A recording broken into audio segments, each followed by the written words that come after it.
Hello, viewers. Well, hello, viewers. It's so nice to be back on Trailers from Hell. My mom got me this little microphone about 10 years ago, thinking it would make a good movie prop one day. Until just today, it was stored away unused, so, Mamala, I finally got around to using this. Anyway, I am Daniel Kremer, and I want to talk about another one of my all-time top 10 favorite movies of all time. That's actually redundant.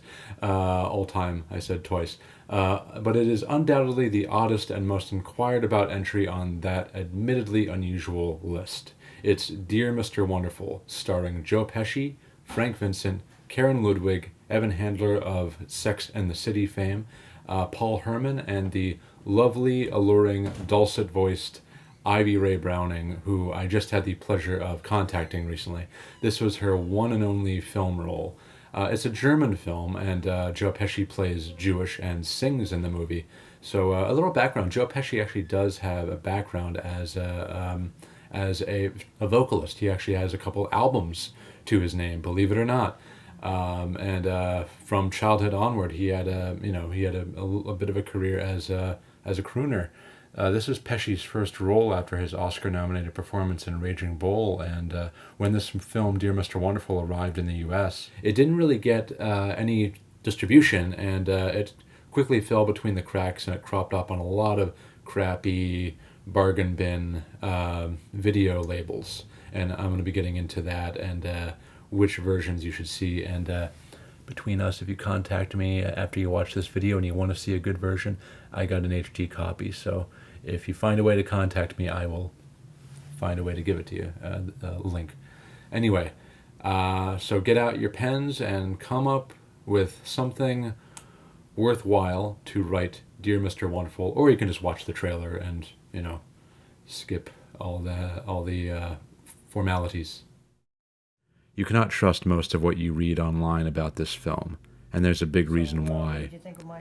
Every crappy bargain bin label that markets public domain titles has had a go at putting out various compromised American video cuts of Dear Mr. Wonderful, some of which excise as much as 20 minutes from prize-winning new German cinema director Peter Lilienthal's runtime. And to add insult to injury, these companies always try to sell the movie as a Goodfellas clone or a My Cousin Vinny type of affair. The cover designs will even appropriate headshots of Pesci from those other movies, and surround his disembodied mug with images of guns and cars and spicy taglines alluding to high-octane action and thrills.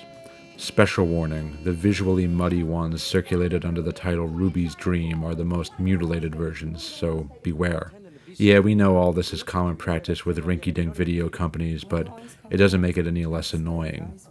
It's no wonder that people across the internet disliked this movie, sending its user rankings underwater. These labels cheated them into thinking this would be yet another flick where short-tempered wise guy Pesci drops multiple F-bombs and cold-bloodedly shoots people. Yeah, not even close. But American critics quite liked the film when it was released here in 1983, after a successful run in Germany in '82. And when Pesci re-emerged in The Irishman, the film got renewed attention alongside my friend, writer-director Howard Franklin's equally excellent The Public Eye, thanks to a major New York Times feature story on Pesci. Dear Mr. Wonderful is an art film, no bones about it. It's a gentle, European-style character piece, by a well-regarded German filmmaker no less, one who had just won the Berlin Film Festival Golden Bear for the Holocaust drama David, shortly before rolling on this project. And on that note, I have to express how rare it is to see the Jewish-American working class experience so sharply and carefully depicted, or hell, even depicted at all. That's just part of what makes this special. Dear Mr. Wonderful is one of about a dozen or so movies that either makes me cry or chokes me up. It's about a little man with very big dreams who slowly learns to be grateful for what he has. And it doesn't execute this idea in any Capra-esque way. This is what they used to call kitchen sink realism, in that it's a gritty, emotionally resonant portrait of ordinary people living ordinary lives. I also need to mention that this is cinematographer Michael Ballhaus's first American picture. Ballhaus had shot for Fassbender and other German auteurs before Lilienthal brought him across the pond to shoot Dear Mr. Wonderful. Immediately after Picture Wrap, Ballhaus and his crew were hired for John Sayles' Baby It's You, then for Scorsese's After Hours.